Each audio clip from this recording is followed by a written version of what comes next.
Hi guys, I'm Daisy Demands and today we are going to be having a little breakdown, not mentally, having a little breakdown of the Tales from the Pizzaplex books and the first story in Lally's game. So there it is, and that's going to be Frailty. But just before we get into that, I bought these cute little FNAF. They're not official FNAF, but they're like FNAF keychains off Shein or Shein. I don't know how to pronounce it, but I'll open them up for you, show you, because they're kind of cute. And they are of the daycare attendant, and I don't see hardly any merch with the daycare attendant on it. So there's this one, and it's got a little lanyard, which I think is cute, little rubber thing. And then also obviously a daycare assistant. You have to have, oh no, his nose. Oh no. Ah, there we go, fixed him. And that little one, which I thought he was kind of cute with his little stars and his moon face. So getting them out of the way, because I thought they were really, really cute. Yeah, so today's going to be Tales from the Pizzaplex, Frailty. Now, I had to Google what Frailty was because when I saw it, it didn't register what the word was. But obviously it means frailty means being frail, being weak. So either like being very ill, or very old people are frail and very ill people are frail and weak. And they can't really do much for themselves. So yeah, that's what it's about. And we kind of begin the story in like not very good way, in a scene of a car crash where a teenage boy has wrapped his car around a tree, and an EMT called Jack tries to resuscitate him, like tries to revive him and bring him back, but he refuses to give up because, you know, he is quite a young kid, trying to revive him, bring him back to life.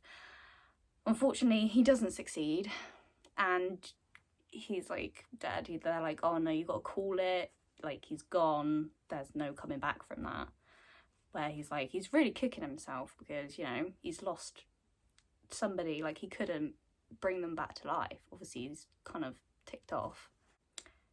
And then he hears a noise, like a rustling noise, setting the scene of where this car crash was. It was on a very wet road, very winding, like it's downpouring, it's just raining cats and dogs, just it's awful weather. And so the visibility is not that great, plus it's really dark. And he hears something and he just shrugs it off like, oh, it's just animals. Backstory is just talking to an officer, like a police officer, about how many car crashes happen there, and the officer like offhandedly says, oh yeah, it's kind of creepy, like because it's near a graveyard where all these things keep on happening. And he shrugs it off like, yeah, whatever man, yeah, you do you, I'm not into that, it's just a coincidence, you know. And his attention shifted towards the body of this teenage boy who had just died. He'd had the tarp put over him, like, out. And he saw a dark form standing over him in the rain. And he had a bad feeling about it, but he was like, oh, I'm seeing things. He rubbed his eyes and he was like, oh no, there is somebody there. There's somebody over that dead body. Like, what is going on? And he describes this person as being short, slim, so slight, slender, thin, and frail. Frailty. And they had a knife. Sorry, I kind of slipped out there. They had a knife. Standing over and having a knife in one hand and having something in the other hand, like swinging. He didn't know what it was, but he definitely recognised a knife. So he was like, Jack says, hey, get away from him. What are you doing? Like, go away. That's a dead body. Like, thinking someone's there.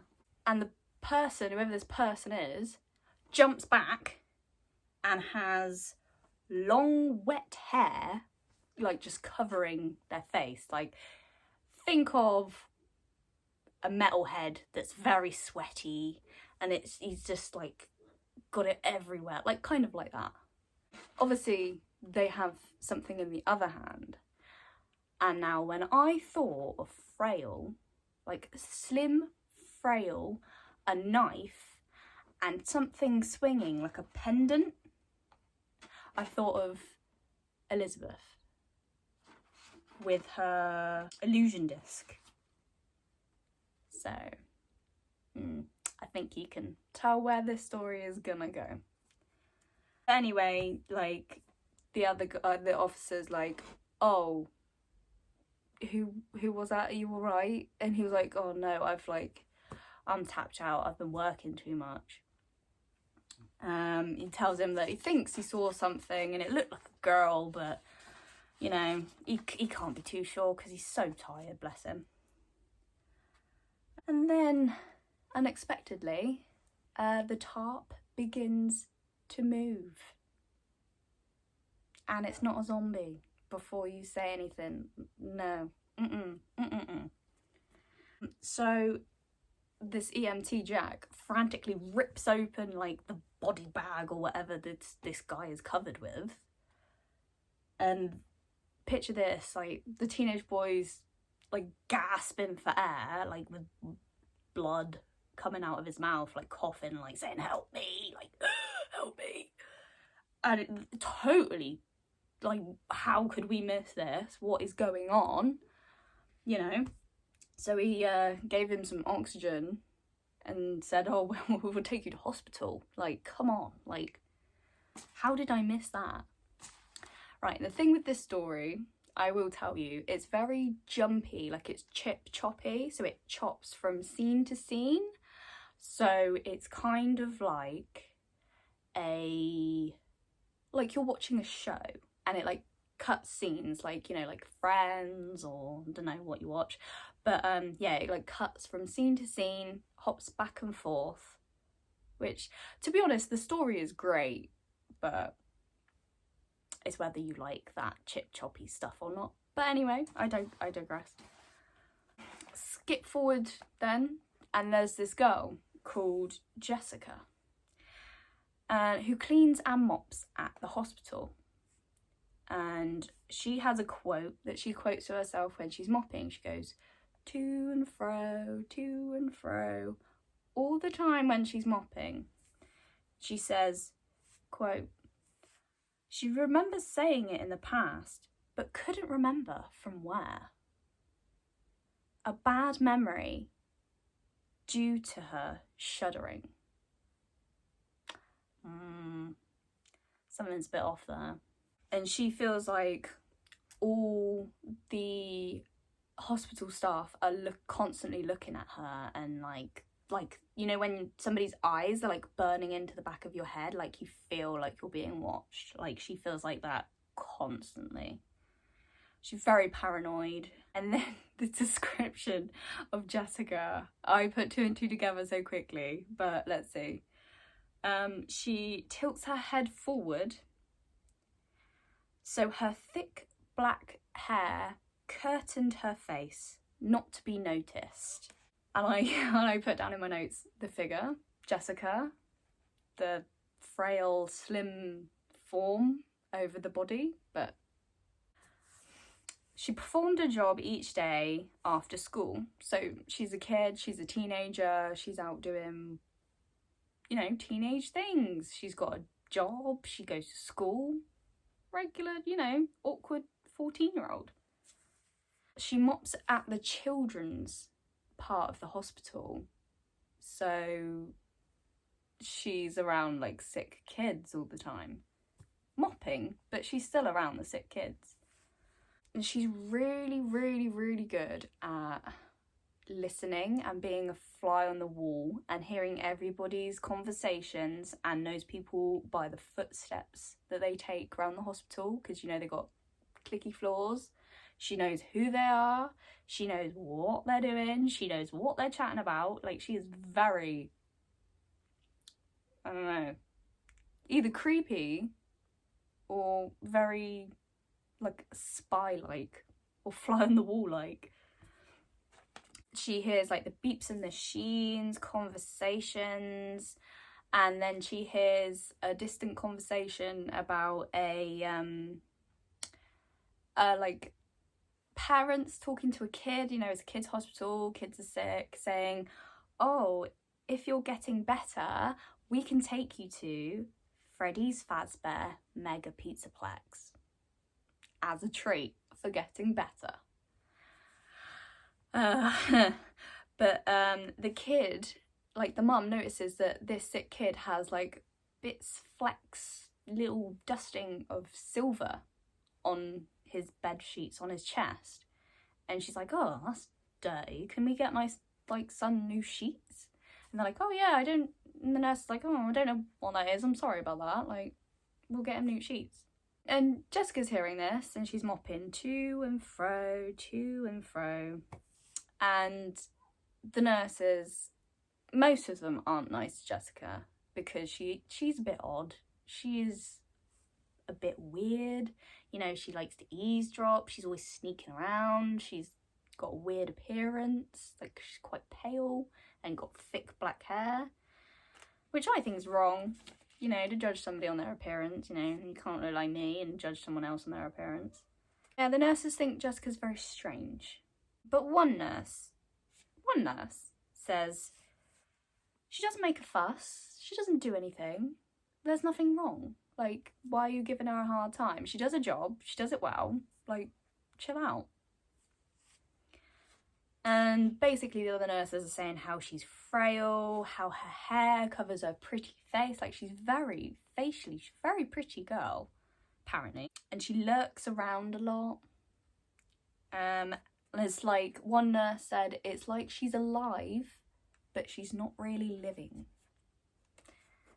So think of that what you will. And this nurse is called Nurse Macy, who sticks up for Jessica. Again, saying, you know, we were all awkward at 14. I know I was awkward at 14.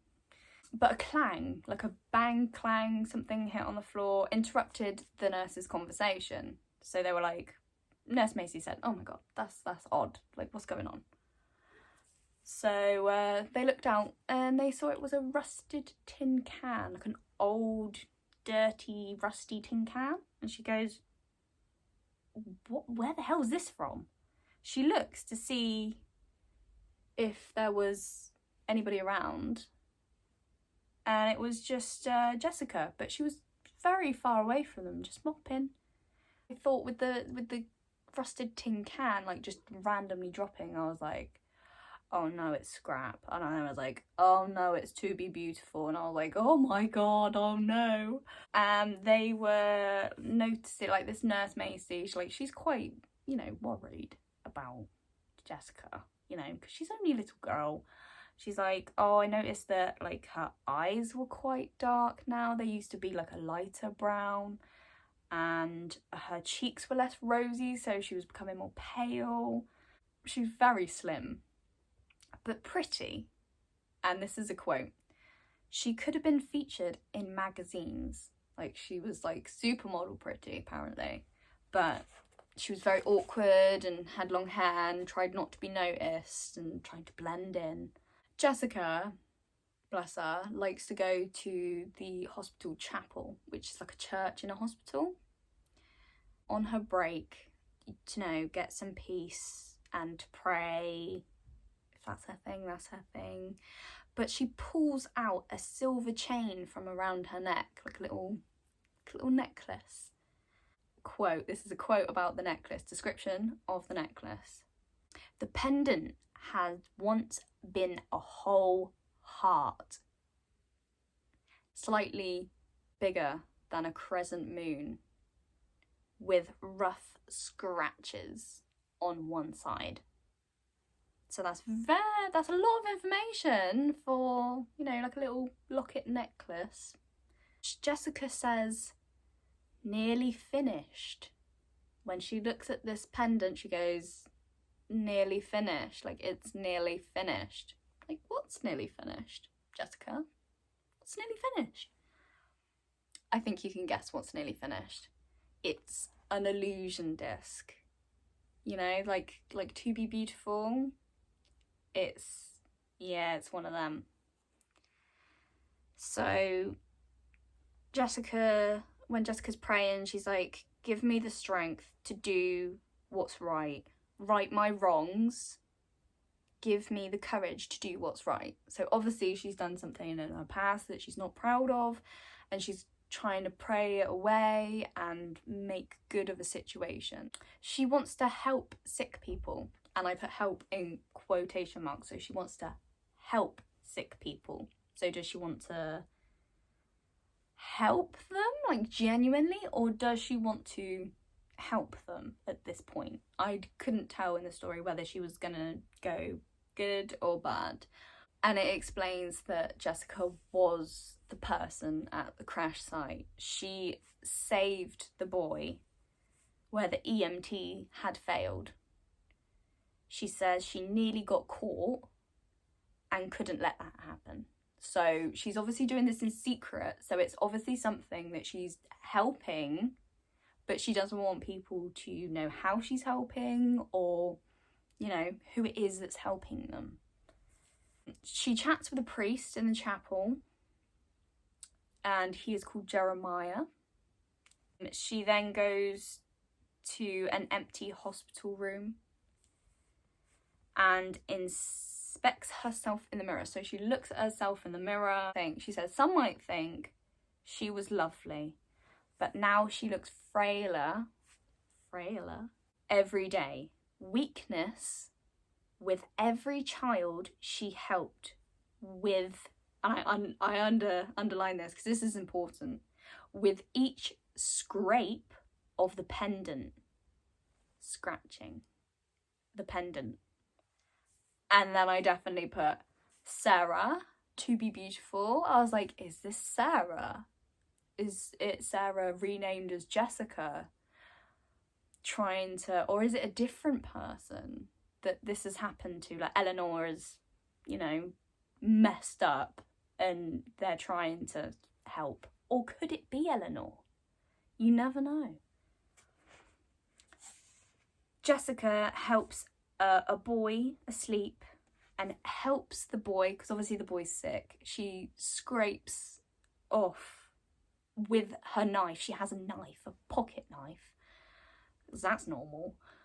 She scrapes off the pendant, and all the little shavings of silver from the pendant fell onto the boy in his sleep. He's sleeping. He says she feels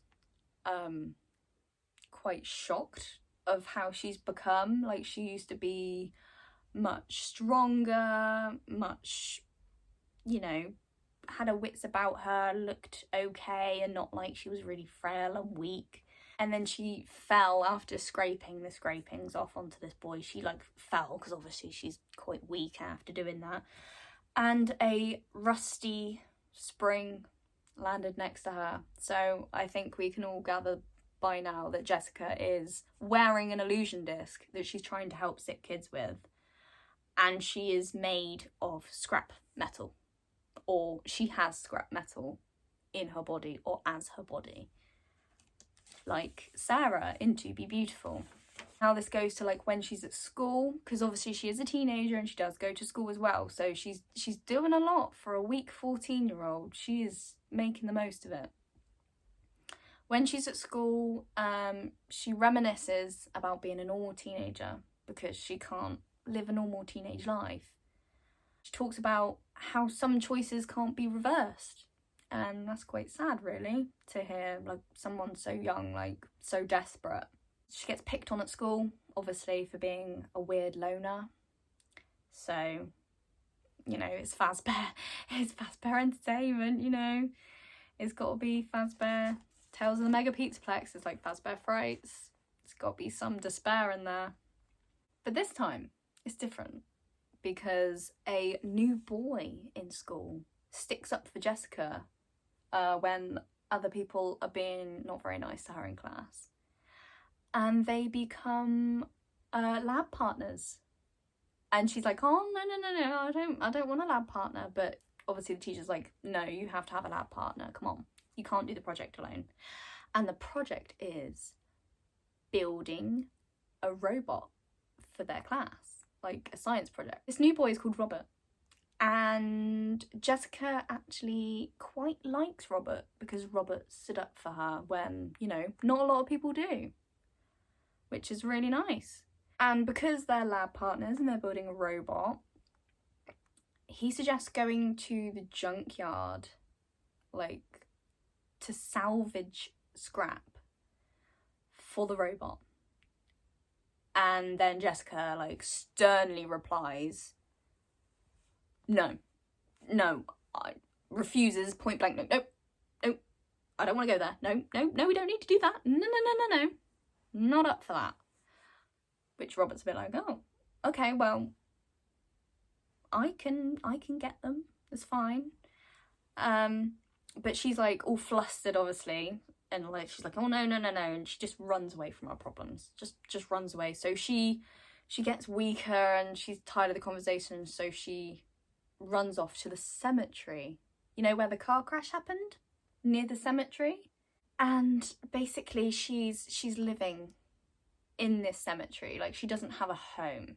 She lives in a cemetery, in like a crypt, in, I think it's like a mausoleum. Like, she lives in there with a sleeping bag. And yeah, and she was thinking to herself, because she's getting weaker, obviously, she's thinking to herself, it's more than likely that she would never get a burial being in a cemetery, thinking about death.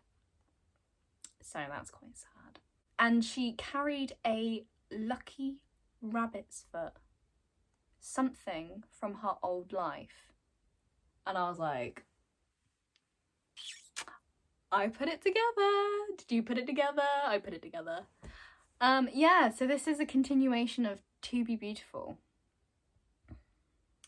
And basically, by now she's very, very weak. She's not very well at all, but still determined to fulfill her purpose of helping sick kids, still mopping at the hospital.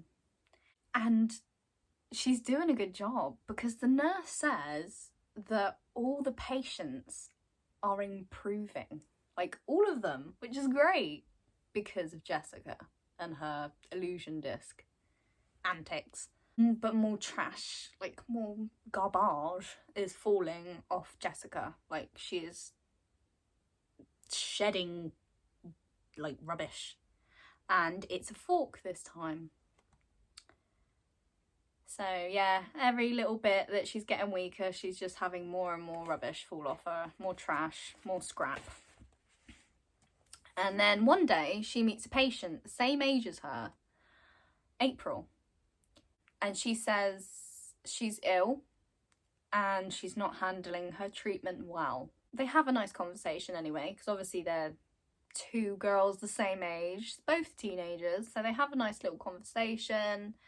Basically, April just wants somebody to talk to, obviously being stuck in hospital. And then it jumps back to being at school. So at school, back making the bot with Robert, she has a strong aversion to the rusty scrap and old junk. And she doesn't want to touch it, which is understandable because, you know, if you're made of it and something traumatic has happened to her, like, why in the hell would you want to touch it? And then it cuts back after the bot making scene. It cuts back to the hospital, and the little boy that she did the scrapings on, Billy, is better. And the nurse checks on him and he says he wants to see the angel who made him feel better. And she brushes it off him, the unusual silver bits off the blanket. And also more junk is falling off of Jessica by this time because she's just getting weaker and weaker. Like, she's going to school, she's building this robot with Robert. She's mopping, she's helping kids, she's not sleeping very well because she sleeps in a tomb. She has nobody looking after her. This time a rusty car muffler falls off her, and a car muffler is quite big, so you know. And the nurse is a bit like, who is leaving this junk everywhere? So Nurse Macy goes on a hunt to look for who's leaving all this junk, and she ends up in the chapel, and she chats to Father Jeremiah, being like, oh, I'm finding all this junk around and I'm just following the junk trail and it's led me here. And basically they were talking about Jessica, like, because, you know, Jessica chats with Father Jeremiah, like, they have like a little bond, and like, you know, she's only a little girl and she's always praying at a chapel, so you know, she might have some demons to fight. And basically, yeah, they just have a chat about Jessica and how she's getting on, and how she looks and how weak she is. And then Nurse Macy leaves, and Father Jeremiah turns around and finds a rusty lock. So like a big chunky padlock, finds it rusted in the chapel. And so he's finding junk now as well. Cuts back to working on the robot with Robert. Not in school this time, at his house. So your girl Jessica got an invite to a boy's house, which is lovely. We love that for Jessica. And they're working on the robot, and Jessica decides to name it MB5000, Minibot 5000. Robert said it's unoriginal because, you know, Minibot 5000. Jessica says robots aren't always original. Sometimes they are made with junk. That made us sad. Obviously, because saying, you know, some things, you know, they're still alright if they're made with junk. Which is true. Because she is made of junk. And scrap. And it made us sad about her predicament. But, you know, Robert could see that she was, like, feeling sad about something. So he tried to cheer her up with an anecdote from his engineer dad. But he never got to finish that anecdote, and it bugs me because I don't know what it is, and it's never told in the story what the anecdote is. But his mum comes in the room, disturbs them with a plate of brownies, and Robert's like shoving him in, being like, oh, Jessica, you got to try one of my mum's brownies, they're amazing. And she's like, you know, I haven't treated myself to any nice things. Obviously she doesn't need to eat, but obviously she still can eat and drink. I don't know how it works, but she like gave in. She was like, oh, okay, I'll treat myself to one. So she bites one, and it is amazing. Apparently this is the best brownie that she's ever eaten. So that's nice of Jessica. She got like a little bit of happiness in there somewhere. They bond when they're making this robot, obviously, because they're spending a lot of quality time together. You know, they're having, you know, nice times. And basically Robert straight up asks her to prom. Been like, oh, do you want to go to prom with me? And she panics, and she's like, oh, I didn't plan for this. She says she has to check with work to see if she can go. But she kind of has a little internal smile because she really wants to go, and she really likes him. She thinks he's a great guy, and she wants to go to prom with him. She prays. She goes to the chapel. It cuts to the chapel. She goes to chapel and she prays on it. She's like, this isn't my purpose, but she wants to fulfill her goal of helping sick kids. But she also has feelings now for Robert, and she wants to do both. She speaks to Father Jeremiah about it, about her job. She was on a path, but now it's compromised, and she doesn't deserve it. She feels like she doesn't deserve to have nice things or a nice life because of her horrible past. And Father Jeremiah, you know, he's a good priest, he's a good listener. He reassures her. He's like, it's okay. He finds a gear in the chapel after she leaves as well. So after all this like consoling, he goes away, comes back and finds a rusty gear where Jessica had been. So he's been like, this is a bit unusual. Cut to still being in the hospital, but in a different part of the hospital now.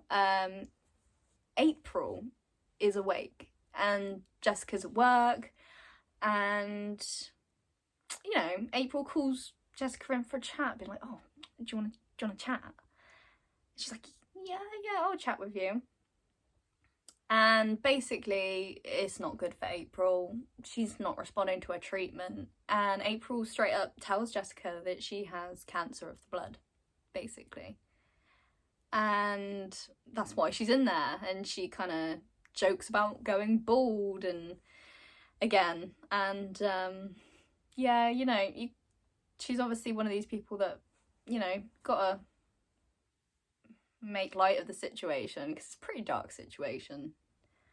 And April just wants to hear about Jessica's life outside of the hospital, because obviously she's stuck in all the time, and you know, Jessica doesn't really have much of a teenage life. But she's like, yeah, I'll tell you my life, I'll tell you what's going on in my life. So she has to embellish it a little bit, like fill it out to make April a bit happier. So she kind of lies, but like in the best way, just to make somebody happy. But Jess is very torn because she has the power to help April, but what's stopping her is being conflicted about enjoying life, going to prom with Robert and having a nice life, or helping April get better, you know? And Jess and Robert test the robot 5000 in the cemetery, and they do that after school. And it warms up and then it breaks. So it works for a little bit and then it breaks. And then they bond some more, trying to fix it, you know, casual filler. And Jess is like, yeah, Robert, you know what? I do want to go to prom with you. So he's like, oh, great. Oh, great, you want to go to prom with me? And then cut to where she's back at work. She's like staring into space.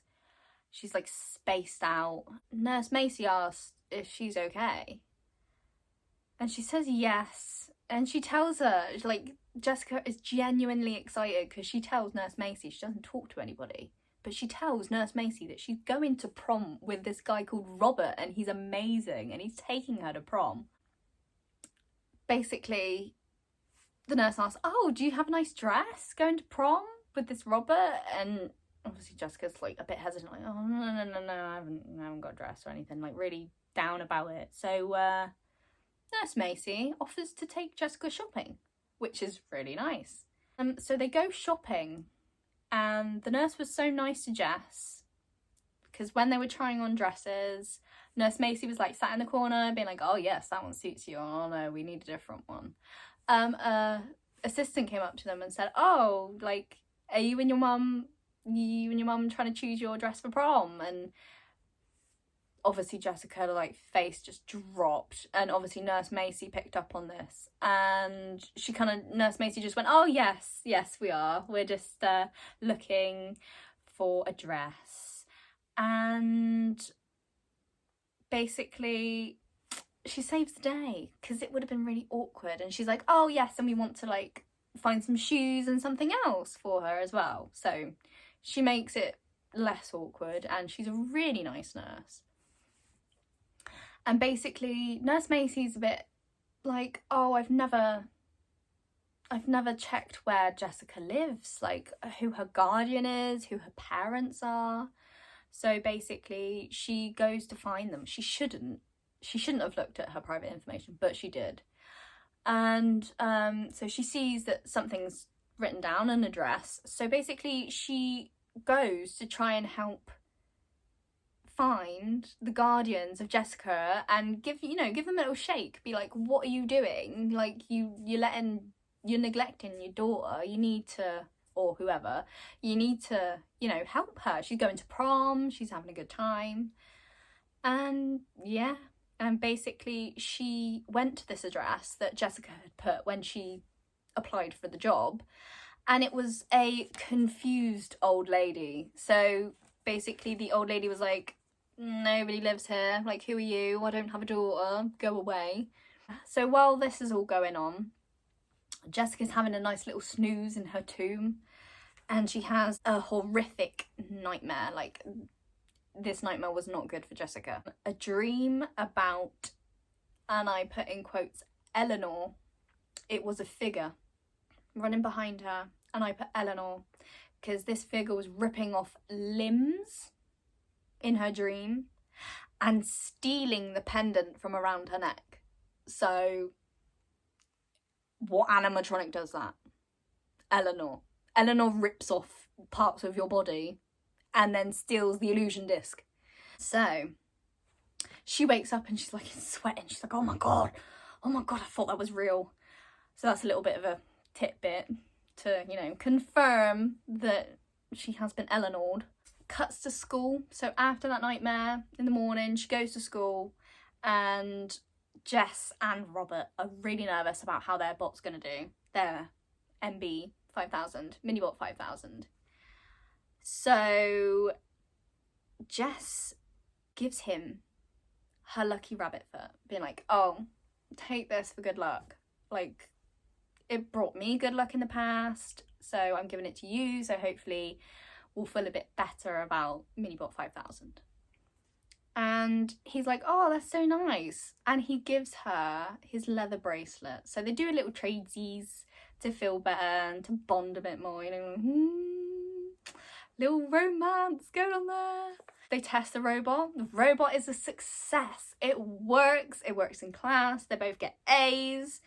And basically after this, like, after they were successful at making this robot work in class, more people are coming up to talk to Jessica. And this girl called Tina was like, oh, maybe we should hang out sometime. So she's making new friends. So she potentially has a boyfriend taking her to prom, and she's getting new friends. So her life is looking up at this point. And then it cuts back to the hospital. And April is not in a good way. And she's deteriorating. And Jess feels really guilty. She shouldn't, because nobody can help everybody. But she feels bad again. And she goes to prom in her lovely dress. So she leaves the hospital for that night and goes to prom. And she's falling for Robert. She really likes this dude. And they kiss on the dance floor, and he ends up with old oil grease all over his lips. And he recoils, he like pushes Jess away, be like, oh, what is this? And obviously Jessica can see everybody looking at her, and Robert is just disgusted and angry, and she's like, what have I done? I've made the wrong choice again. Why do I keep doing this? Like, I made the wrong decision. This guy doesn't like me. Nobody will like me. So obviously she's very upset. She runs crying with tears streaming down her face in a prom dress, quite dramatically. She runs crying to the hospital in a frenzy, ran past Nurse Macy into April's room. So she runs crying dramatically in a prom dress, imagine it, running into the sick girl's room, and she locks the door. And everybody's like, oh my god, what's happening? Like, Jessica, come out, Jessica. And there is a little window that they can see through, so they can see Jessica in April's room, and she's got her pendant out like this, and then imagine it like this, and then she's got a knife as well. So they think the worst. They think, oh my god, we've got to get in there, we've got to get Jessica out. Jessica, don't do it, what are you doing? And she scrapes the pendant on April. And then the nurses bash the door down. They're like, we got to get in there. She's got a knife. That is a sick patient. So bashed it down. And they finally got in, the nurses, to find April still asleep. Like, April was still asleep. She wasn't aware about the commotion or anything. But no Jess. Jess had vanished. They checked the window as well. The window was locked. So where's Jessica? But they also found in the room, which was very odd, a pile of trash on the floor with old oil that acted like blood. So basically they found a pile of scrap with like old oil which dripped like blood.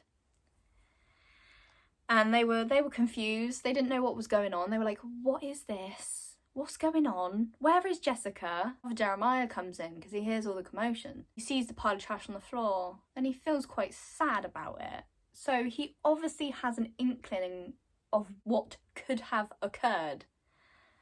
And basically he just did the sign of the cross over the pile of trash, and Nurse Macy hears in that moment that Father Jeremiah is doing this.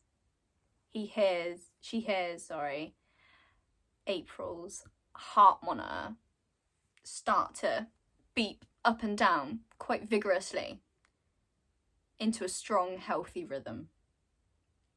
And that's the end of the story, guys. That is the end of the story of Frailty. So that was the first story. If you'd like me to do more, tell me in the comments below, or like or subscribe so you never miss one. But yeah, this is my first one, guys, and I hope you enjoyed it, and I hope you liked it, and I'll see you next time.